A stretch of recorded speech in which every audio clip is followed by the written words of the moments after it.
I take everything as a sign all the time anyway. Maybe you do too. But if you don't and you're skeptical, I challenge you to notice what's happening for the month that eclipses are unfolding in your life and see what you see and even what you don't see, right? Because this is the sun and moon and they're shadowy events. A lot of times this stuff doesn't show up in an obvious way. It might be a conversation that you overhear in passing at a coffee shop, or you see something happening at the grocery store that feels noteworthy for some reason. Notice all of that, because again, time is suspended and everything is sort of, when I say things are eclipsy, it just means that these signs and synchronicities and stuff are that much more common. So the more you're paying attention, especially if you're writing them down, you're telling the universe, I'm listening, I'm open, I'm available for this stuff to continue to happen for me. And it's a really exciting and very psychic time to kind of notice, right? Next up, goes hand in hand with this, pay close attention to your dreams. Because eclipses mark new and full moons, they're lunar astrological events and can relate to the subconscious. So, and the unconscious, collective unconscious even. So dreams can be extremely powerful in these windows.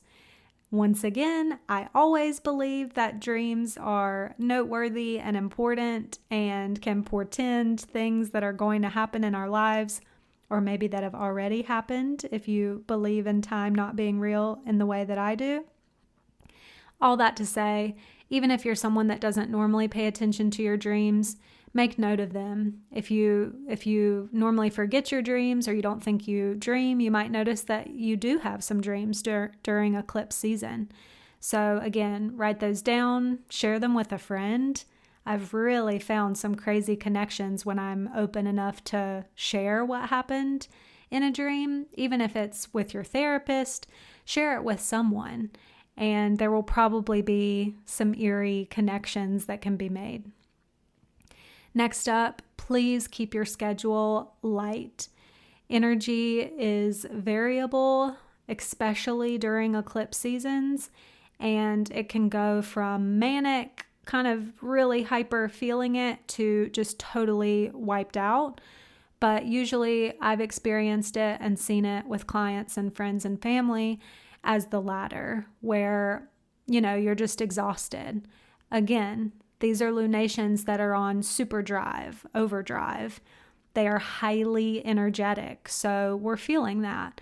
And often that can make us really tired and sleepy. So if you can, as much as you are able, try to leave your schedule lighter than normal. Don't overbook yourself, and especially for that 2-week window in between the eclipses, try to keep it as light as possible. Again, if you have that room in your schedule, you're going to be a lot more likely to be attuned to these more quiet kind of signs and things that are trying to get your attention. Do what you can. Finally, release control. This one is for the Virgos out there in the crowd. I love you. I know you and I love you. This is not a time, again, take it with a grain of salt. If you feel the call and the urge, please go forth. But I personally do not recommend to clients, and I do not in my own practice charge my crystals during this time. I do not write down actively things that I'm trying to manifest.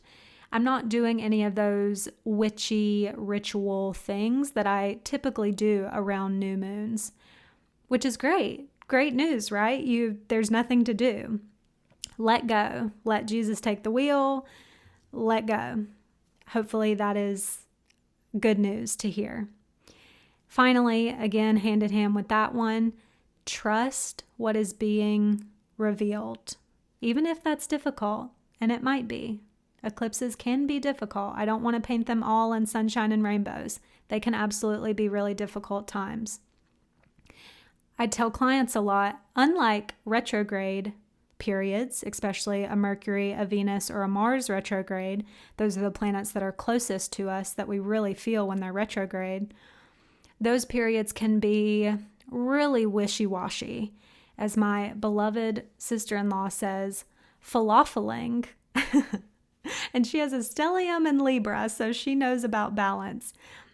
Falafeling, going back and forth, not knowing which way is the right way to go and kind of being in an indecisive mode. That is typically not what is happening during eclipses. Typically, we are seeing the path forward in a crystal clear, very unapologetic light. So trust it. Don't second guess it. If it feels too good to be true, don't self-sabotage and create a story that it's not real. And the same is true for the opposite. If it seems too bad to be true and you don't want to believe it, you need to trust it and believe it. Because eclipses really, again, they're speeding up the inevitable. I believe that things that happen during eclipses were always fated to happen. Again, with time suspended, they're happening right now. It's all in this ever-present moment. So trust what's unfolding, good or bad. Do your best to accept it, and that's going to make eclipses feel a lot smoother. I promise. Okay, let's move into our don'ts. So please do not assume. We all know that if you assume, you make an ass of you and me, right? Classic. Okay, so I had a fellow astrologer ask me what I was hoping for during actually this upcoming set of eclipses. And I kind of cheekily told her that I didn't have any hopes because I don't really see it as a good use of my energy. That's great to have hopes and intentions and manifestations for new moons, or things that you kind of hope for or intend on around a full moon, but it's just not helpful for eclipses, especially if you've been studying astrology for a while or if you're a practitioner yourself. Also, don't assume that you know better than the universe. Don't assume that ever, but especially not now. Eclipses are known for sudden surprises. So I'm saying this to myself as I say it to you. Even if you've been tracking eclipses, if you know their cycles, if you really think you know what's going to happen, don't assume that you know, because eclipses love to surprise us. So that's an easy one. Don't spend energy assuming anything. Just release and let go. Next up, don't think that eclipses are over immediately or that you will understand them in the moment. So this is a big one for especially beginning astrology students. You have this date for the eclipse, it's circled, it's red and underlined in your agenda and your planner, and you're looking for this day and then nothing happens. Or at least nothing you're consciously aware of happens.